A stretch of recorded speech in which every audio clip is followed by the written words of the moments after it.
The Baldur's Gate games are as well known as they are influential. Innovative, well written, and beloved, there's a reason that the duo of titles are frequently cited as some of the greatest role-playing games of all time.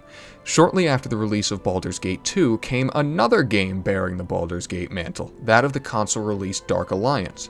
The Dark Alliance games, produced by Snowblind Studios, are a far cry from the original Baldur's Gate games.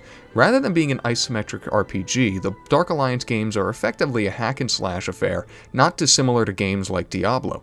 Gone are the rich storylines and slow turn-based combat, replaced with fast-paced action in a game that dispenses with the formality of anything that might even resemble a story, in the name of mindless fun that's great in single-player and even better in co-op. It might be somewhat difficult to believe for anyone that didn't grow up during the 2000s, but these types of games, sort of co-op intended beat-em-ups, were everywhere at the time, and most of them were awesome. To go along with the Dark Alliance series, you had Champions of Norath, made by Snowblind as well, the X-Men Legends series, and Ultimate Alliance. That's not to say every game was great, and none of them had particularly engaging stories or took themselves all that seriously, but I'm telling you, there was nothing better than getting together with 3 of your friends and running through one of these games for hours on end. The first Dark Alliance game truly was the start of it all when it released in the winter of 2001 for second-generation consoles. It features a very loose adaptation of 3rd edition Dungeons & Dragons, which, as far as I'm concerned, is a good thing, considering how unfun 3rd edition is in hindsight. You get a choice of 3 characters that all fit into some of the most cliched character archetypes you could imagine: the Dwarven Warrior, Human Ranger, and Elven Sorceress. The game starts with you walking around the streets of Baldur's Gate before you're hit over the head by some real rat scallions that are just up to no good. The fine people of Baldur's Gate have had just about enough of these brigands and soon task you, no doubt due to how much competence you displayed just minutes earlier, with stopping them. That's it. I mean, the game does come up with some random plot points to keep you playing, but it's just kind of there. That's it. You run through swarms of enemies, with the city of Baldur's Gate itself quickly becoming an afterthought after the first act, as the game takes the player to the Sunset Mountains and marshes of Chilimber. Without really spoiling anything, the game's story is basically based entirely around people pulling strings behind people pulling strings behind even more people pulling strings, all the way up to the ending. If you're like me, you sort of just reach a point where you stop paying attention to it. Even the large exposition dumps as you meet new people don't really provide much substance. Ironically, if you are interested in a somewhat more succinct writing of the story, the manual features a section that teases the backstory. And by tease, I mean it completely spoils the entire climax that you play the entire game trying to reach. Really, just phenomenal writing and planning on display here. The lack of story doesn't make it any less fun, though. Each of the characters have different play styles with a number of different ways to build them, allowing the player to specialize in skills and spells at their own discretion as they level while crawling through the dungeons. I usually build the ranger as something of a fighter, mainly because I can't aim and end up wasting all my arrows. As such, I put points into strength and physical skills, while you could just as easily decide to skill nothing other than arrow abilities and turn yourself into a walking Gatling gun. The game features a cast of enemies that any Dungeons & Dragons fan will find themselves familiar with. You start with rats and kobolds, and work your way all the way up to dragons, displacer beasts, and giant machinations.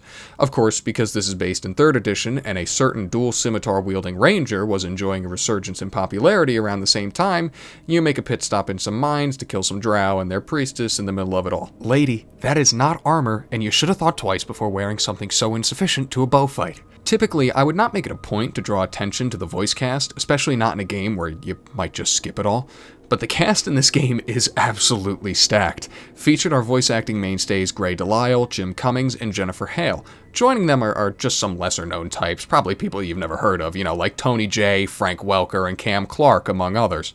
Oh, and they got Earl Bone, the therapist from the Terminator movies, just for good measure. It's a shame that the story behind such a prolific group isn't more engaging, but the dialogue is well written and they all deliver a great performance. For anyone that owned the original game, it's something of a massive nostalgia trip. Everything is exactly as it was, mainly because not much was changed in this re-release. Seriously, it was effectively upscaled to higher resolutions and put on modern generations. All the bugs and glitches of the original are still there, along with a few new ones exclusive to the port.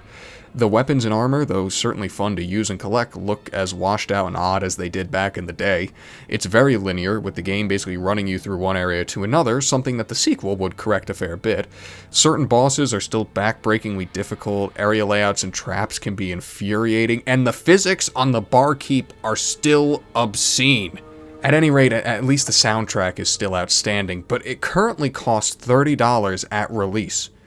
So, why the hell am I telling you to buy it? Why am I about to recommend that you buy a game that, as far as remasters and re-releases have come in recent years, even within this specific franchise, is woefully incompetent in relation to its price? See, until this re-release, there was no other readily available release of this game. You could emulate it, sure, but emulating these old Snowblind games is notoriously difficult. Even as it's gotten easier with the release of new technology, it's still a complete pain.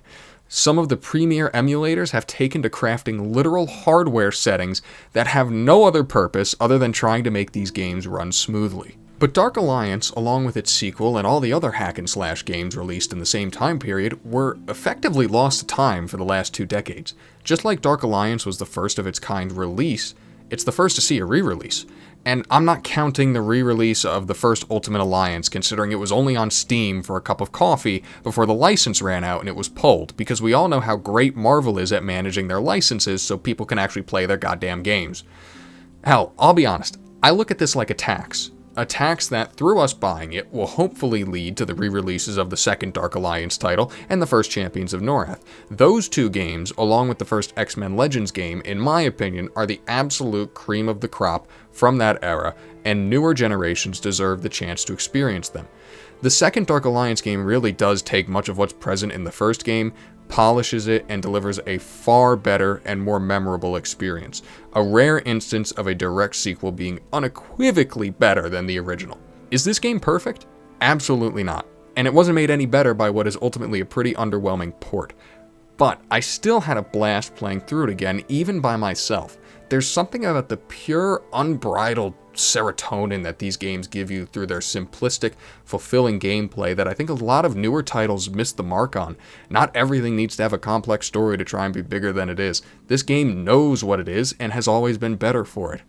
If you played this game back on its release, buy it and experience it again. If you've never had the chance to play it, buy it and understand what it is, all of us who grew up with this love about it.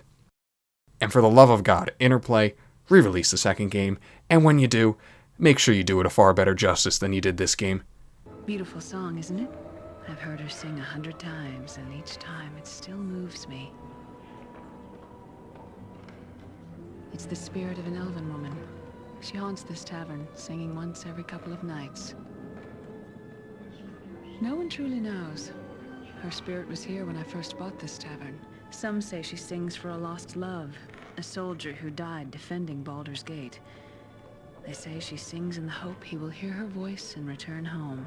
Still, that's nothing but hearsay and tales. Welcome to the Elf Song Tavern. What can I get you?